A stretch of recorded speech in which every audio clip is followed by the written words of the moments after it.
Hello. How is everyone doing? You hanging in there? How's it hanging to the left? That's what my grandpa would always say to me. Awkward, Grandpa. Quit talking about my penis. Okay. This episode, it's not an easy topic to talk about. How do you carry a normal functioning conversation with someone who is seeing the darkness on a daily basis and helping wounded vets who struggle with PTSD? It's tough. I've seen it firsthand. I've seen the darkness in ceremony where sharing a space right next to a veteran who's had his leg blown off, reliving war trauma in the space, knowing that it has to come to the surface so he can get through it. This is life and death. Jesse Gould is a hero. What he's done with the Heroic Hearts Project is God's work. I can't stress that enough. This man is taking one for the team to the point. He's from the States. He ain't living in the States. This week, I had 2 remote conversations, one with Jesse Gould. Thursday's episode is with my man Hamilton Souther, who made it a goal to cure 1 billion people of PTSD. You guys, we're dealing with people who have deeply rooted trauma. Me being one of them. I've had to sacrifice thousands of dollars to fly down to the jungle just to hopefully accept the fact that I held my dad's hand while he died. Lord knows what he went through as a Marine in the Philippines. Who knows? Who knows? I never got the chance to ask him the darkness that he saw. It's no joke, you guys. We spend $700 billion on war. Send our veterans over there. And they come home. They might not have a scratch on them. Doesn't mean they're not busted. Jesse Gould is doing God's work. And I can't thank him and the Heroic Hearts Project enough, and my man Nathan Pohl, who I met down in Soltara, who linked us up. He's a glue piece. Nate is all about the cause, man. I'm so lucky to have friends like this in my life. And I apologize for these 2 episodes sound a little wonky. We recorded everything through Skype. And honestly, this episode, I feel like I miss a little bit when I'm not in person with people. More ums than usual. And I don't, as a conversationalist, I'm very picky about that. So I know I'm pointing them out, so you're going to notice them a little bit extra now in the conversation, and I apologize, but don't even think about me. Think about what Jesse's saying and the work he's doing. I can't stress that enough. So if you are a struggling veteran and you need help, reach out to me or Jesse with the Heroic Hearts Project, or even Nathan Pohl, POHL. Reach out to us. We're going to help wherever we can. And let's get people taken care of.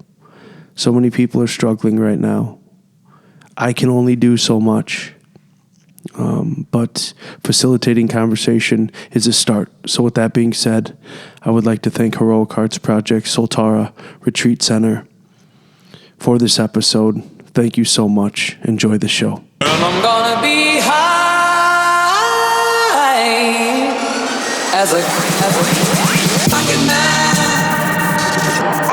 And now, the stationary astronaut. All right, Jesse Gould, what's your history with the Heroic Hearts Project? So I started it, I'm the founder, CEO. I started about 2 years ago after my own experience with ayahuasca, which is a plant-based medicine that comes from the Amazon. It's essentially two plants combined in a sort of a tea-like brew that tends to have hallucinogenic effects, which has been shown recently to be very helpful therapeutically, possibly helping with depression, PTSD. My background that led me to that is I'm a former Army Ranger. I was in for a bit, deployed 3 times to Afghanistan. When I came out, I had pretty typical problems that you see in a lot of soldiers. Nothing which I call sort of the Hollywood version of PTSD. Like, nobody died in my arms, and I wasn't exposed to anything super traumatic, but there's still something that was holding me back. And any attempts I made to go through the VA, especially the mental health facility, just ended without any potential help. It was always, leading. The only paths were leading towards pretty heavy duty medications, which I wasn't about, because at that time, I was functional. From the outside, you would have thought everything was going great, good job, good life, all that kind of stuff. I was exercising, but something was just holding me back, and just had, bouts of depression, bad anxiety where I had to miss work every once in a while, just drinking too much.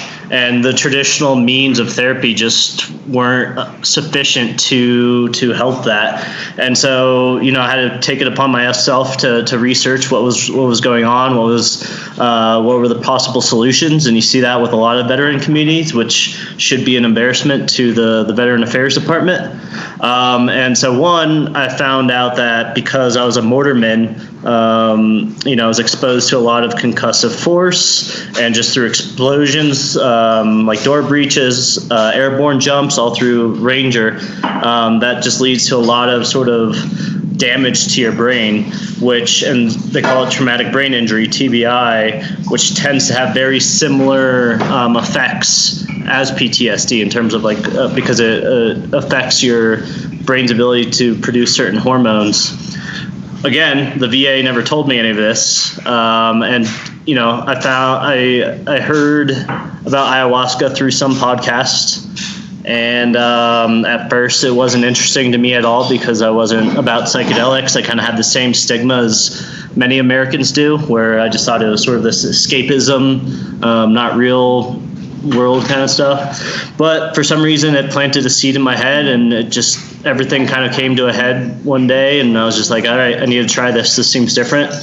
So I went to Peru and went to a week-long retreat, and pretty much after the first ceremony, it just struck me as very profound, but also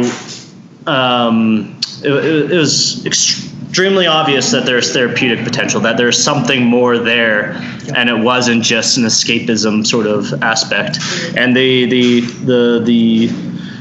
instantly occurred to me that this needs to at least be more well known in the veteran community. It's definitely not for everybody. I don't recommend it for everybody.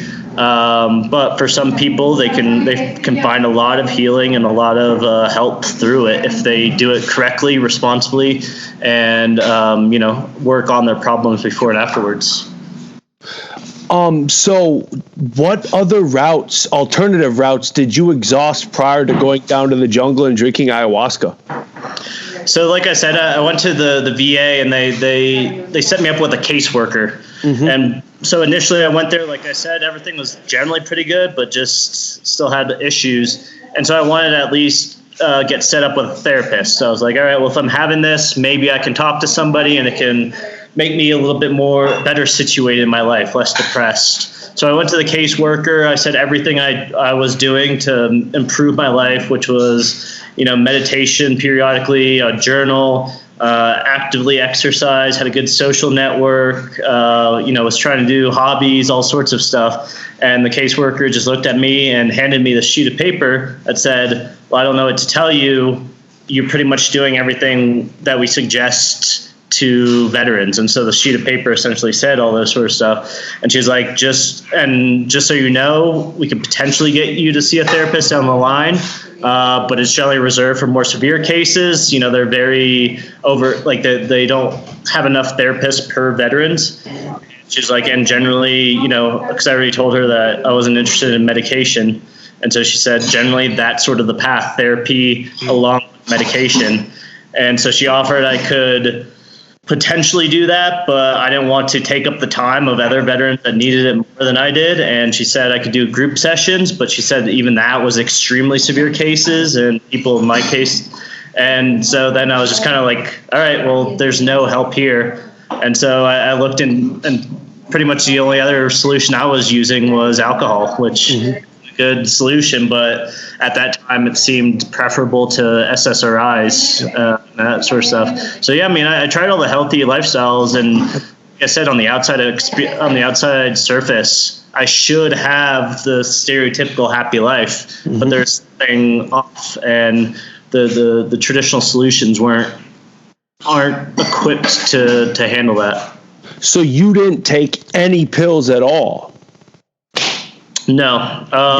You're the outlier then, because obviously, our friend Nate, who linked us up, he was on 18 different medications prior to finding Mother Aya. Yeah, I've always, because I had anxiety before the military, pretty severe growing up. The military just sort of shaped it in a different way and added new undesirable aspects to it, I guess. But even from a young age, I grew up in that generation of ADHD medication, ADD medication, Prozac, all this other kind of stuff. Unfortunately, my family kept me away from that, even though I had this anxiety. And I guess, fortunately for my case, I wouldn't recommend this to everybody. It worked out because it made me sort of analyze myself and be like, all right, why am I experiencing these extreme emotions? And, for some people, SSRIs might be the right solution. It can help people. It can help them get back on their feet. It just, in my opinion, shouldn't be the first go-to option and the only option available. And, I just see a lot of people, and especially now a lot of veterans who have been on them for a while, and, they're like a shell of themselves. Yes, they aren't manic and going through these emotional extremes, but they're pretty much just autopilot through life. And, that's more terrifying to me than having these extremes. Were you an athlete? No, I would never consider myself an athlete. I did high school soccer on and off, played intramural sports. But nothing in terms of football, a lot of head concussions and stuff.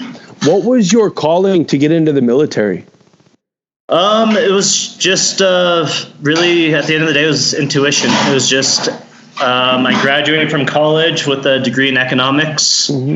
I worked in New York at a boutique investment bank for a little bit.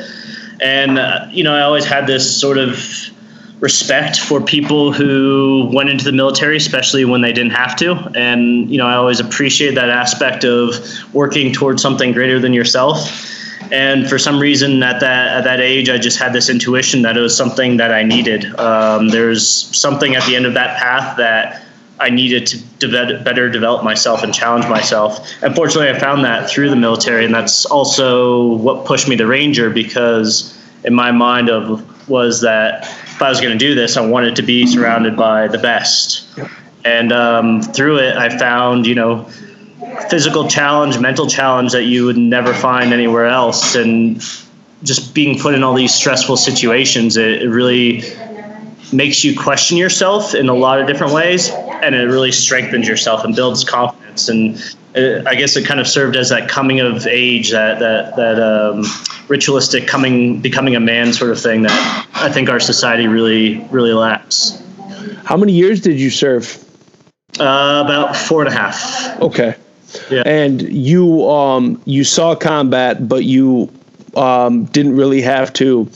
You don't have the cliche story of what we consider to be the causation of PTSD, where you were shot in combat, or you might have had to kill somebody, or in that regard, it was more or less blast frickin' recoil that you had to deal with.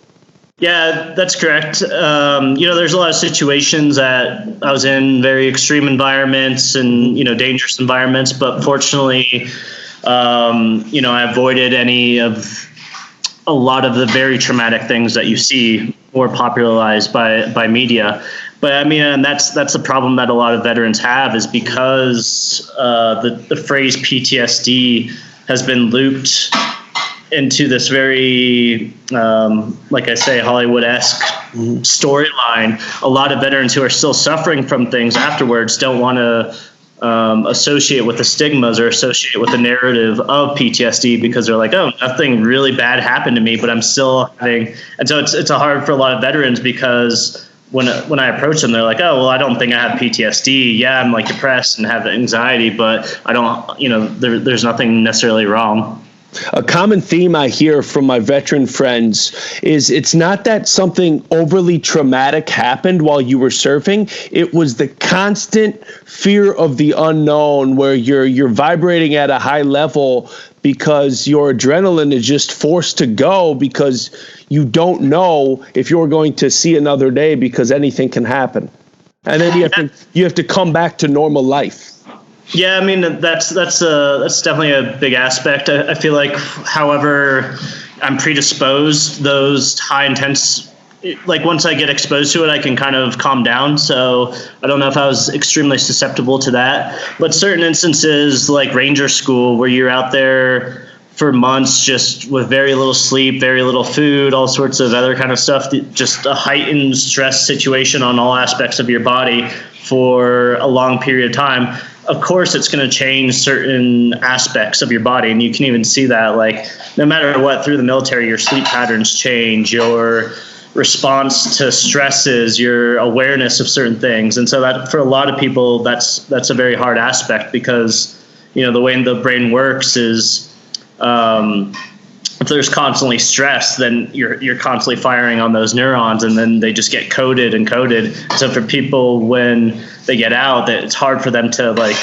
unwind from that, because they're constantly almost like on that stress highway, I guess. And I feel like, the research is still it's still not very advanced, but I do feel like that's one way that we'll see that psychedelics helps people with PTSD, because I feel like it can break some of those hardwired triggers and allow people to kind of go back to more of a civilian mentality, a civilian calmness. That's the beauty of ayahuasca, especially. It's like a mental reboot. No matter the levels of trauma we've gone through, I consider it like a spiritual recalibration, where we are able to reframe our entire existence, these traumatic events that we've had, look at them from a different perspective, understand them, accept them, and then get past them, because we bring them to the surface. We don't continue to bottle them up and blanket them with substances like alcohol and other things. A lot of SSRIs are doing that nowadays, where it's like you feel good, but deep down you're blanketing emotions that should probably come to the surface.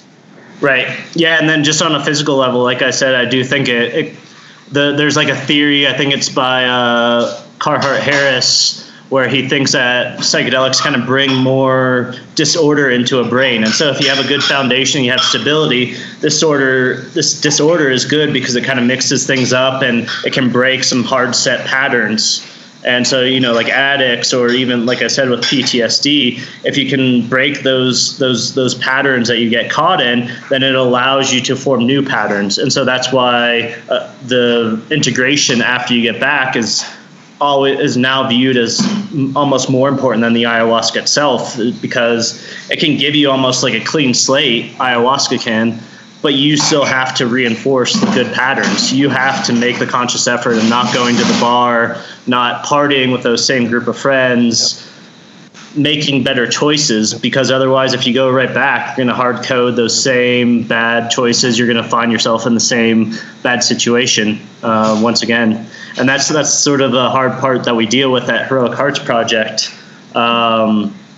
is if people are coming from a very bad situation, it's hard for me to send them, even if they could benefit from them, to ayahuasca, because if they're going right back to this poor family environment, this poor support network, then it's most likely they're just going to relapse into their old behavior. And so that's something it's hard with, it'll take more money, more donations, but that's really something we're constantly trying to figure out how to improve, of how to rebuild positive environments for these veterans. And a lot of veterans leave the military and they get isolated, they get secluded, and it's just much easier. And that's another aspect leading into their depression, because they come from this strong brotherhood. I'm glad you brought that up, because there's something beautiful about the disorder that ayahuasca brings about in our mental state. And then I just had this conversation the other day with an Aya veteran.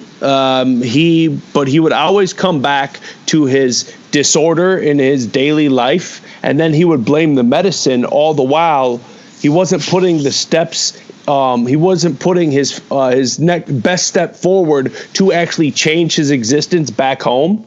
And that's kind of a big thing, where when we come back, you said it best, where it's just as important as the medicine itself. Taking the leap of faith to go down to the jungle is one step. Drinking the medicine is another step. But your support network when you come back that's the holy grail, because that's what's really going to show. That's where the work begins.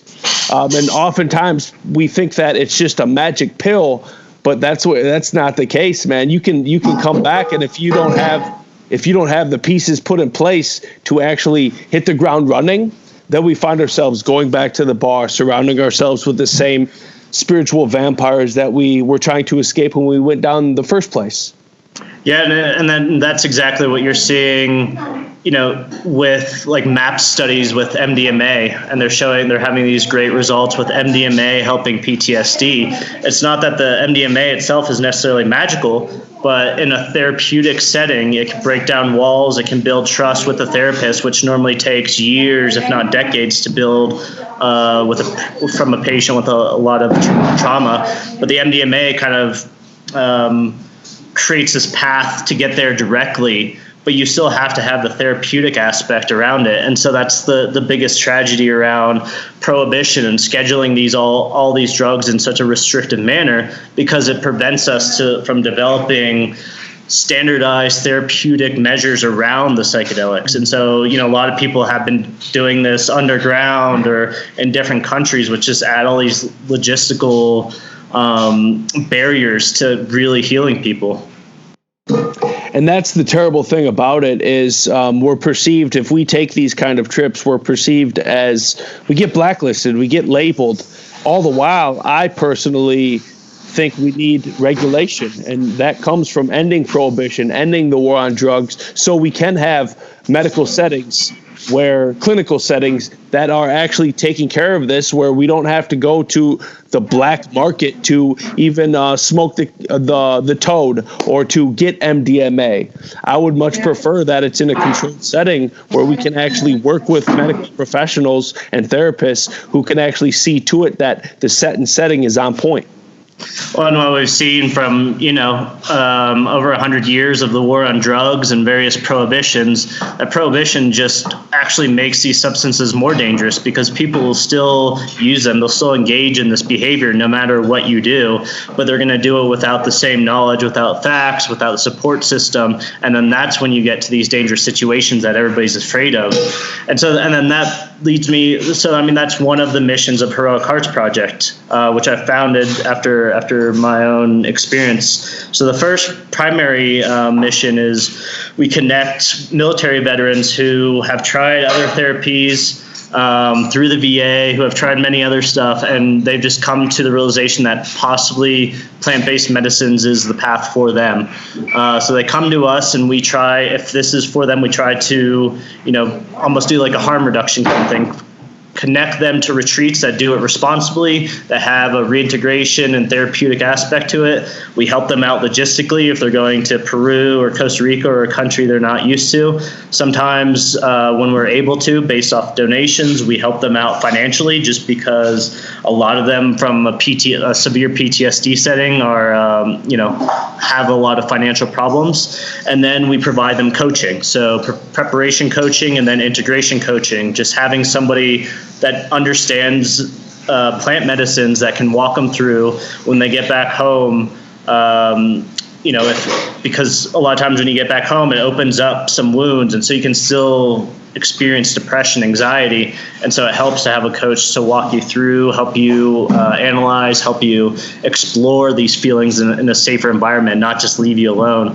But then the second mission is using these stories, using these veteran narratives to push for more awareness on these substances and eventually push for more research. And I strongly believe that through the veteran cause, we can have people question these stigmas that have been around marijuana, that have been around psychedelics, because, especially through our program, we've helped a lot of veterans that pretty much were not helped before, had treatment-resistant depression, and not miraculously, I want to stay away from that word, but they found extreme help through ayahuasca. We have a mutual friend that had the same story. And by telling these narratives, I strongly believe that people who are kind of afraid of psychedelics might be more open to it, because they can see these veterans that they respect, that normally they would, do anything for, are finding healing through these therapies. And so it might open their minds of, okay, I'm still against them. I feel hesitant about this. I'm a little scared of them. But if this guy who has served our country is finding healing through him, and he's doing it in a responsible way, who am I to stop him from finding this healing? He's sacrificed so much. Who am I to stop this person from exploring this route that has pretty positive benefits? The least we can do is lead them to the water, right? Yeah, exactly. Now, when you went down the first time, did you go down by yourself? Yes, I did. I kind of kept it secret from friends and family, mostly just because I knew it was like a serious sort of thing. And anytime you tell somebody, especially ayahuasca, is such an extreme thing, if you don't know about it, it just seems so foreign and, unknown, exotic. When you tell people about that sort of thing, you get their expectations. And I didn't want other people's fears, other people's expectations, all this stuff mixing in with my own journey. And so it was really like, all right, well, I'm going to do this. I don't know what's going to come of it. I had the kind of fears of, is this dangerous? Am I going to go crazy? And so I was like, all right, well, I'm just going to do this, see what it is. And then when I resurface on the other side, I'll be like, hey, I did this, and I'm still around for it. What did you come away with after your first breakthrough? So the first retreat I went to was a week long and had about 4 ceremonies. So the first 2 ceremonies were essentially all out war. Never done psychedelics before, and ayahuasca is definitely a much stronger psychedelic than many. And so it was almost like a fight between me and ayahuasca of control over my brain, just because they always suggest, if you can, just allow it, let go, give into the DMT experience, give into the fearful visions and all that kind of stuff.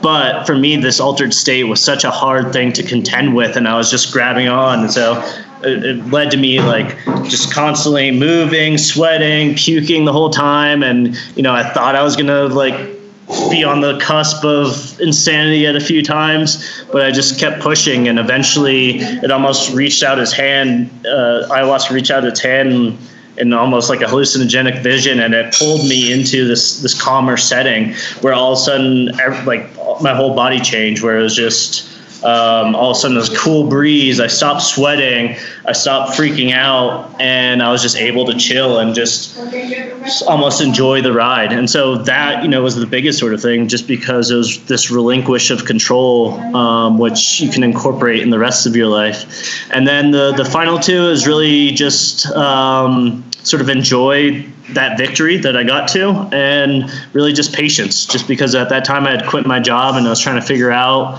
what the next steps were, what the whole purpose of life is, all those kind of cliched questions.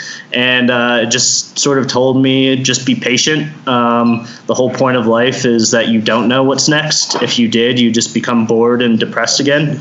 And so just look at it as like an adventure of control what you can control here and now, and just be prepared for the future as much as you can, and then just let it come and be surprised by it. And that's sort of the adventure that is life. Isn't it the most freeing experience when you finally just give in, let go, and then you kind of have this aha moment where it's like, oh, this is where the healing happens. If I just be patient, chill out, not worry, be in this moment right here instead of wondering what comes next, and just be okay with it. Yeah, definitely.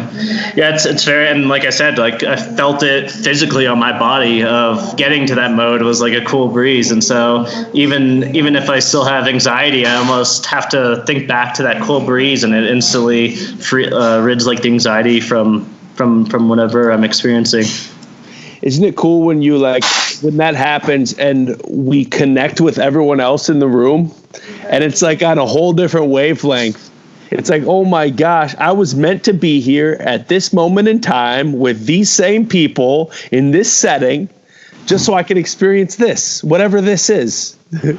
Yeah, I mean, it's interesting, and it's been a wild ride. I try to be as skeptical as possible, and I tend to consider myself pretty, like both feet on the ground, pretty level-headed. I try not to verge too much into the new age kind of stuff or talk too much about that, especially talking to veterans.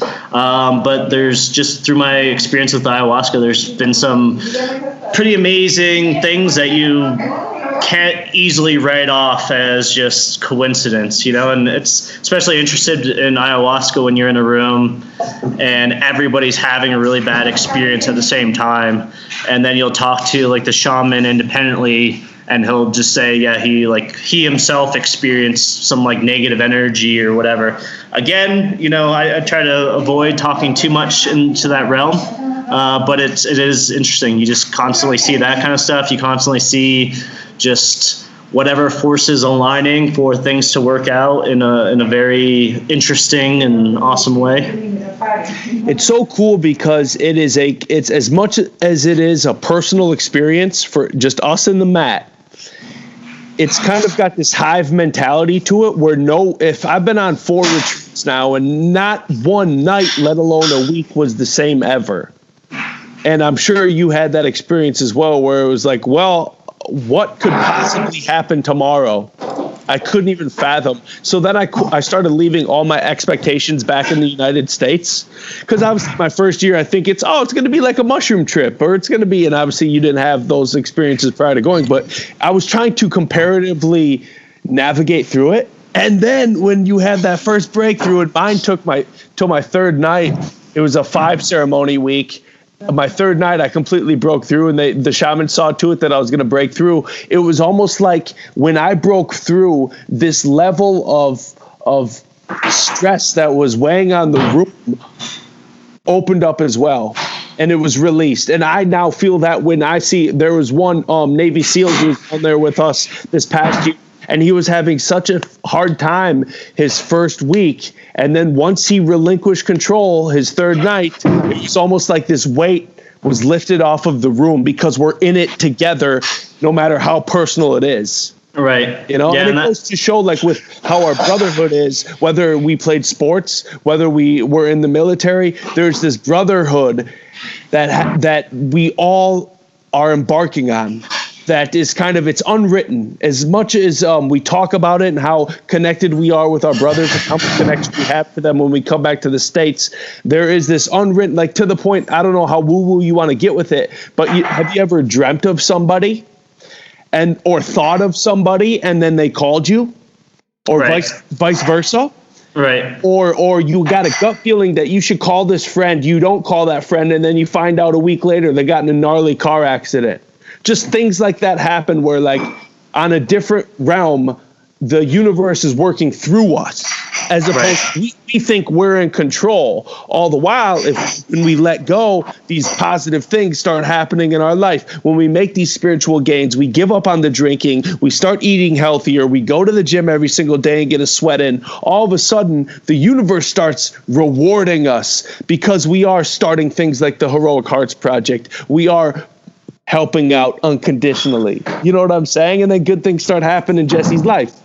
Yeah, I mean, that's anytime especially, I don't necessarily have experience with the nonprofit, and so it's been ups and downs and, learning with my feet to the fire.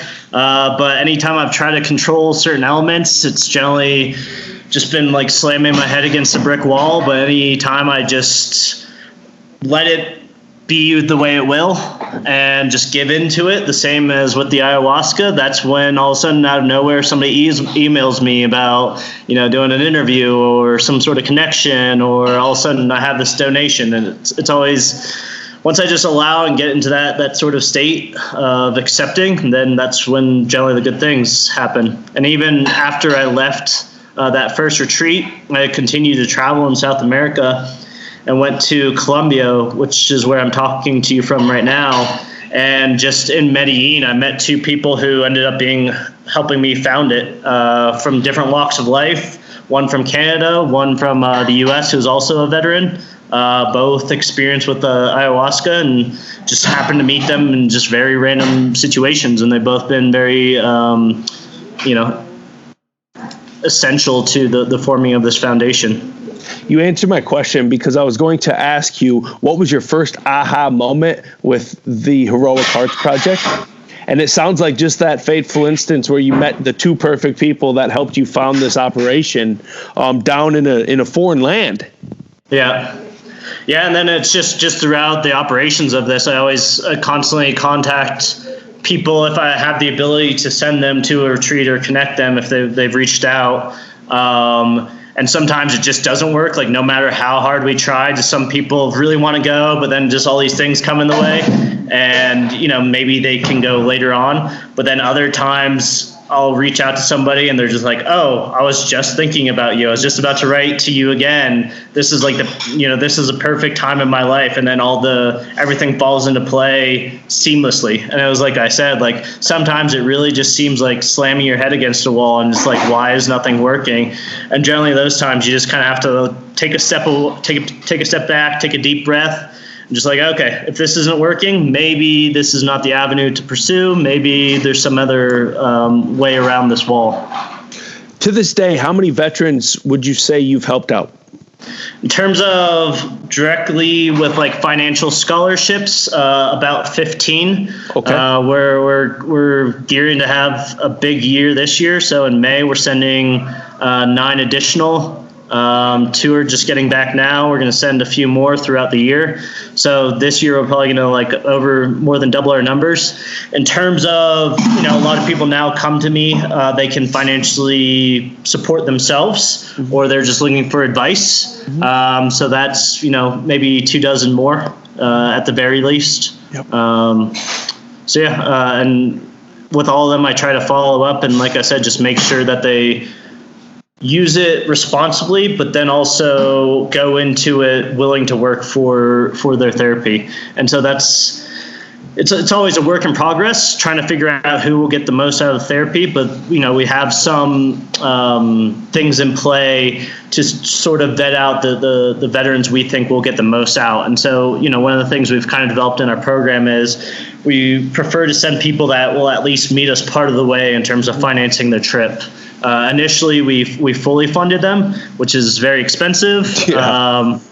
But what I found is, people tend to take it for granted if they don't have any skin in the game. Whereas if they work hard for even paying for their plane ticket and they do their own fundraising, one, that shows me that they're willing to work for this, which is absolutely necessary. And two, they kind of get that gratification of like, yeah, I worked my ass off to be here. Like, I really want this healing. And they get there and, it's those situations tend to work better.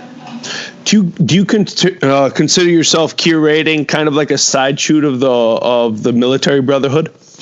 Well, yeah, I mean that's on what you're saying before. I was going to mention that in terms of the brotherhood that's formed at ayahuasca ceremonies. And that's why I like ayahuasca, especially compared to other psychedelics. I feel like they will all have their place once we learn more.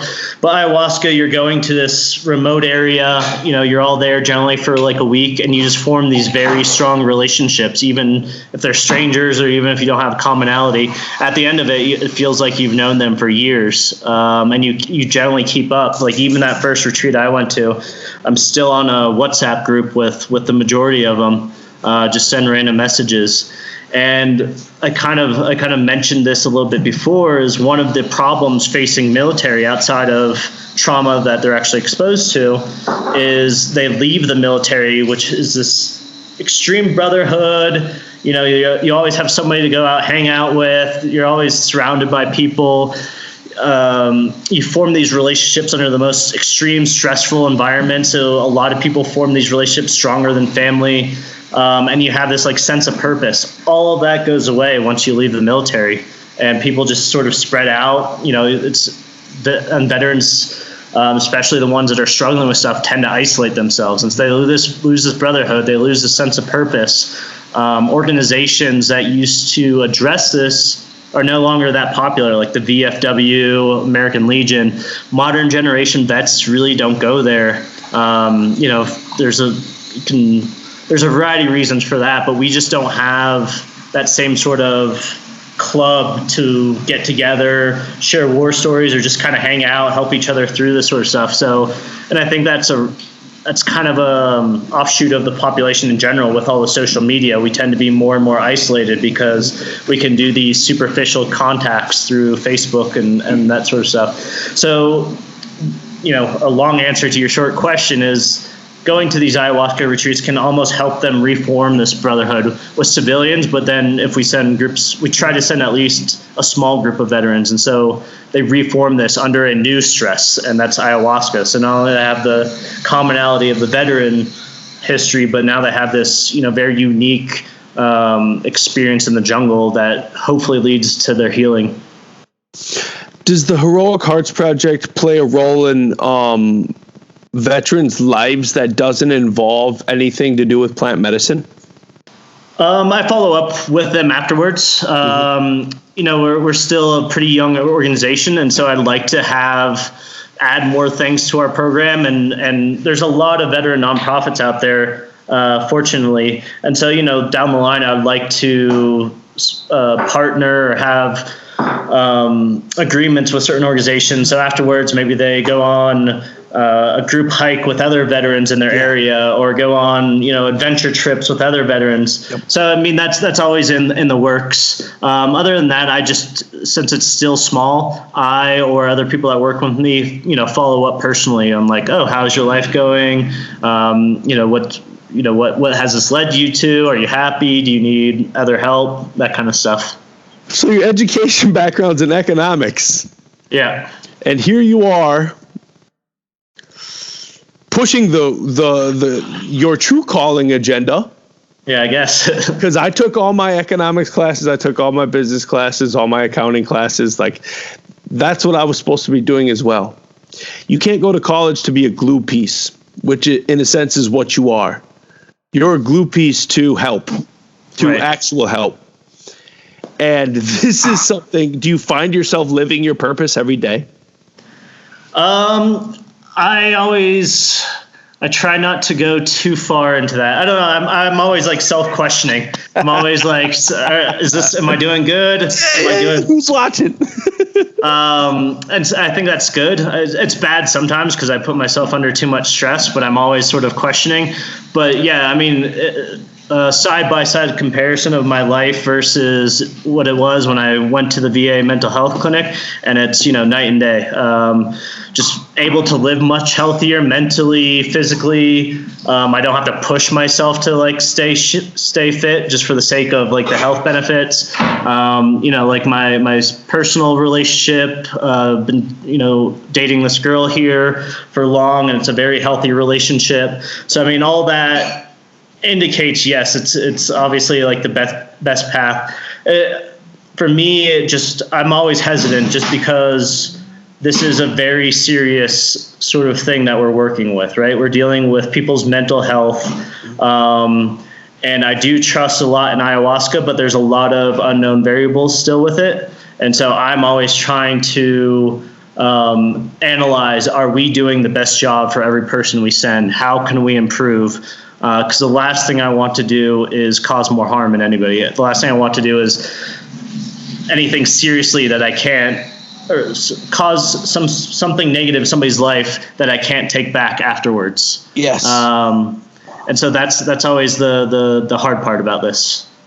So you found yourself in Colombia. Is that strictly because of the medicine? You're in South America? No, it's kind of side to that. Like I said, afterwards I was traveling, and I met the girl that I'm dating now, and so that's, the main reason for staying. But then it also worked out for other reasons as well.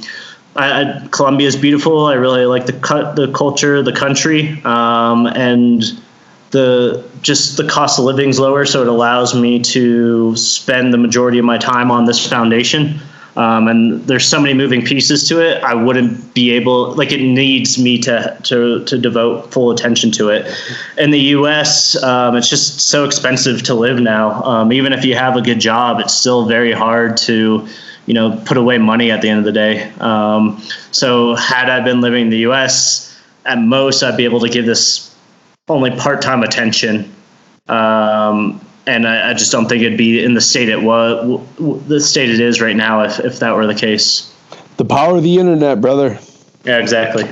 You're able to work remotely, live cheaply. Exactly. So, in regards to where you're from in the United States, are you Midwesterner? Are you from the West Coast, East Coast? You from Ohio? Where are you from? So kind of a mix. I was born in Santa Fe, New Mexico, and I went back and forth between there and a beach town in Florida because my parents divorced when I was young. And so my mom moved to Florida and my dad stayed in New Mexico. So went to school in Florida and went back and forth between New Mexico. So kind of a little bit mix. And then I went to college in New York, and so kind of all over the place. Was that kind of a wake-up call to go to college for New York? And then, like you said, after college, you got a job there working for a bank. Now, you're from the southern hemisphere in the United States, and then now you live closer to the equator. So that's got to be just a happy pill right there in itself. Yeah, I didn't mind New York, but there's definitely things that I enjoy more about Colombia. Oh, I bet I know what you love in Colombia, you big boy. You big boy. Okay, so in regards to men you fought in battle with, have you successfully gotten any of them to go take the jump with Mother Ayahuasca? Yeah, I have a lot of rangers that I served with that have went, and as this grows, more people from my past reach out to me. And that's one of the things we're trying to do is by having veterans. We generally try to do before and after videos, and so when other veterans see this, they relate to, oh, I was going through that too, and it changes their stigma, it changes their idea of what this is all about when they see people that they know actually experience. And so that's one of our main ways of raising awareness, is just by telling the veteran stories. And that's the best way to get other veterans to go. And so just through my story, I think people can see it, especially my family. If you talk to them, they'd say the same thing, that, it's night and day of the person I am now in terms of happiness and general well-being. And because I know them, obviously I have the drive to help friends that I know that are suffering, but I never push people to ayahuasca. I think they have to come to that themselves. It's not something I can say, you need to do this. This is for you're going through this. And I'm not a medical professional, and I don't think that's the case with ayahuasca. You need to come to it. You need to be willing to work for it, and it needs to fall in place into your life. Whenever you come back, friends, family, everybody always says, I'm coming with you next time. I'm coming with you next time. My response is always this, okay. Yeah. Okay. Because when it comes down to it, if you see me planning for my next trip because you are in my life, if you're not booking your plane ticket as well, hey, which flight are you on so I can be on the same flights? That's what tells me you're serious about it, because I can't hold your hand down there. You know it. When you're in the experience, there ain't holding nobody's hand. Right. You're in for it, you know? And that's why it's gotten, I always go by myself. Yeah, I link up with retreat veterans, and we line up our retreats to go down there together, but we always just meet down there. Right. You know, you never, you know, you might end up on the same flight as someone, but you're never holding hands going down there singing Kumbaya, because you know the battle you're about to embark on. Yeah, and it's not about that. Like, it's nice when you're there with somebody you know, because on the off time you can kind of hang out, but you know, the moment you take that drink, it's all about you and your mind. You know, nobody else in that room matters. Like, you're in this different world, and you have to fight those demons by yourself. Yeah, and I think there's a lot of people that overestimate their willingness to heal as well, to embark on that path. Mm-hmm. And so they see the success stories, and they see the before and afterwards. They're like, oh, I want to do that. This is going to solve my problems. But they're not really willing to take all the necessary steps. They're not really willing to go in this hut and purge and sweat and be uncomfortable and face it. And you even see that at like some ayahuasca retreats, where some people will take go through that first ceremony, and they'll just be like, oh, no, I'm done. That was a little bit too much information. And so, you know, if they get there, then that's a big indicator that they are willing to at least take some steps. Mm-hmm. And that's not for anybody to push them to. They have to get there themselves. I'll never forget my first year, my first night. There was this Indian man who was there. He was having marital troubles, and you could tell he was a very calm man. He was a professional in life. He just wanted some answers and maybe to figure something out. He had, like you, had never done psychedelics before. He was a meditator. He was a yogi, and he sat in the lotus position the entire ceremony while all of us were purging our brains out and having this experience. And just like, mine was way physical my first night, but I was looking at this dude, I was like, how is everyone tripping their gulls out? And this guy over here has just remained in the lotus position the entire time. Next morning, guess who was gone? He was gone. I emailed with him when I got back the following week. I was like, bro, where'd you go? His name was Paresh, and he just disappeared. He's like, I got my answers. That's all I needed. And that right there, that's a power move, man, where it's like, you came, you saw, you conquered. Yeah. He got what he needed, because I'm guilty as charged, man. I go back and back and back just to learn more, you know, and I feel like I'm in kind of like this cycle of, well, I don't need to, but a lot of people I love are going down. So, okay, I'll take the trip, because I can always learn more. You never stop learning, but it's like, I'm implementing a lot right now. Maybe I should just focus on the 18 operations I have going on up here in the States and just tone it down a bit. Yeah. I mean, and that's the fine line, right? You don't want this becoming like any other medication. You don't want to become reliant on it. Yep. And so, you know, I advise people when they go, you know, this is going to bring a lot of information. You're going to feel great afterwards. You're going to feel like you really accomplished something. Use what you learned to try to improve your life to where you don't need to come back. Mm-hmm. You know, it's possible that you will need to come back, or there's other issues, but at least for this aspect of what you're trying to heal, use what you just figured out to try so you don't need to come back for that same thing. Because, you know, we've probably both seen people that just go right back to their old way of life. And so they keep going back to ayahuasca, trying to fix the same exact thing, but they're not taking the steps to actually fix it. And so, yeah, I mean, and at the end of the day, it's personality. And I think it's just all about doing it responsibly and doing it respectfully. I know a lot of people that had that first, you know, experience with like DMT or any other psychedelics, and they have this sense of profoundness, and so then they chase that and they become dependent on it, and then that's bad. You know, it's like anything else. It's too much of it, too much dependence on it, it becomes bad. Then it becomes a drug.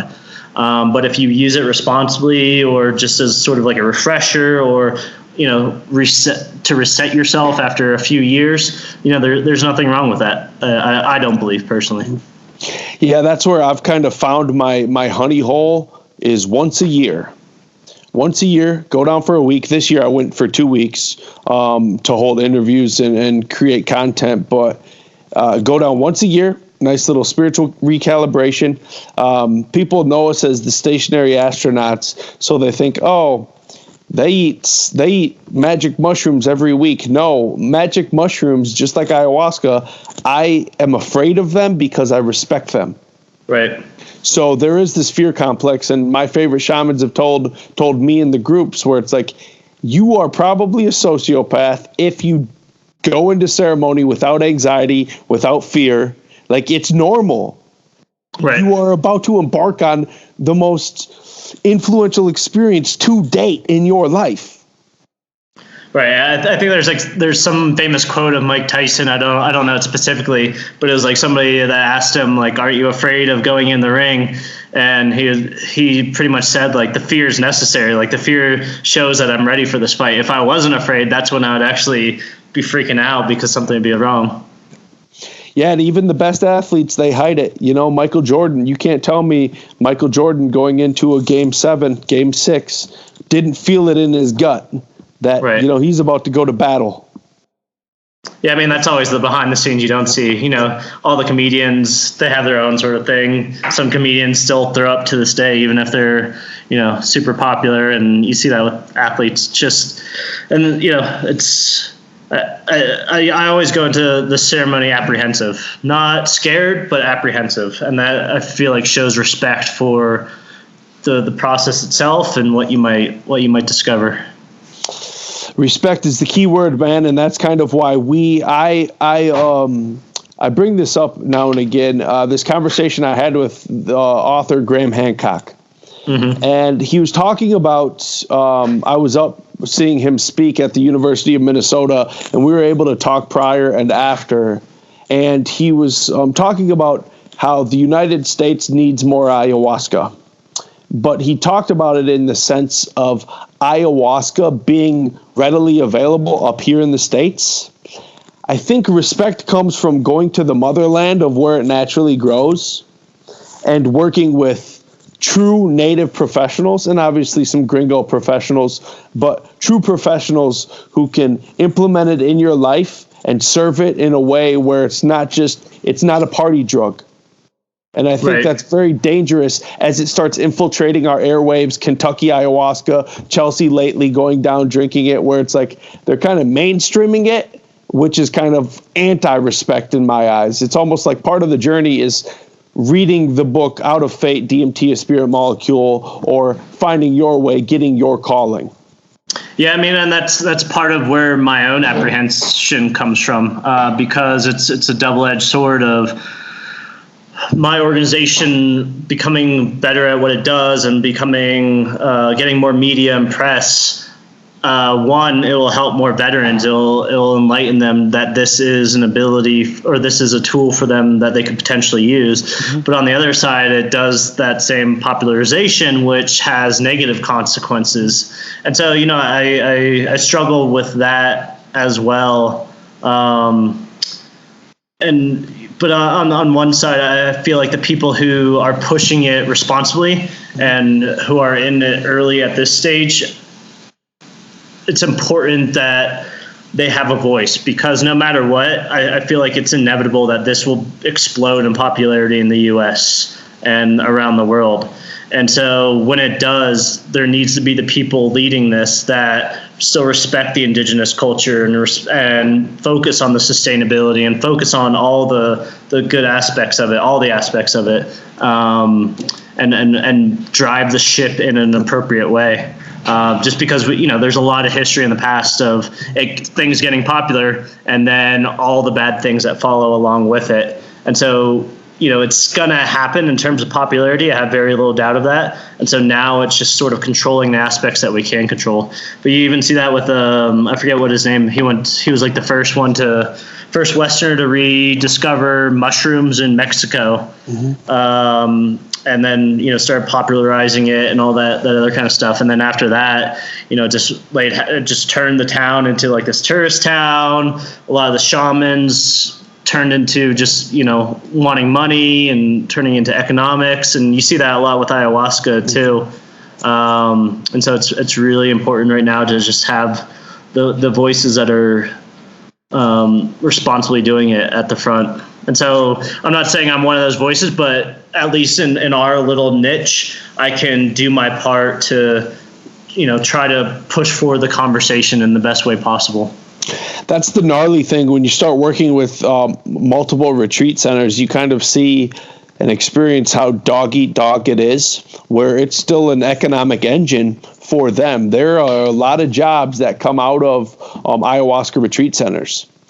And they're employing a lot of people. They've got, 5 figures worth of overhead on a monthly basis, typically, on the low end. And honestly, man, like, it's crazy to be working, especially as now Soltara is in Costa Rica, where they kind of escaped the hustle and bustle of Brazil and Peru to get to Central America, where I really feel that hub there is going to be able to help out so many more Westerners, make it way more accessible, an 8-hour flight from the Northern Hemisphere as opposed to a 25-hour flight to Iquitos. Yeah. It's way more accessible. All the while, you still have to take the leap, go down to the forest, and let it all hang out. Yeah. I mean, no matter what, that's again, I feel like the good thing of ayahuasca is it has that built-in struggle involved. That, I imagine they're going to probably try to change that in the future. Like nice tasting ayahuasca in pill form and all that kind of stuff. I mean, I feel like some of these things are inevitable, but at least now, no matter where you are taking ayahuasca, it doesn't taste good, and it's going to send you through some tough experiences. So it has that built-in like safety mechanism, I feel like, and it's it's inevitable. Like there's Western culture, our culture is very much of that magic pill mentality. And I don't know, hopefully as psychedelics become more prominent, it starts to change that. But it's a very powerful drive that people just want instantly to be healed. And, I feel like we, instead of denying that exists, we just have to figure out ways to sort of mix them in still a respectful way, Jesse, I have to ask, what could possibly make, I don't care if Coca-Cola or Nestle took control of ayahuasca, what could possibly make ayahuasca taste good, bro? I don't know. I maybe some like artificial cherry flavor in there. Cherries, no cherries, please. No. Jesse, this has been awesome. Thank you for spending the time talking with me. Where can people reach you personally?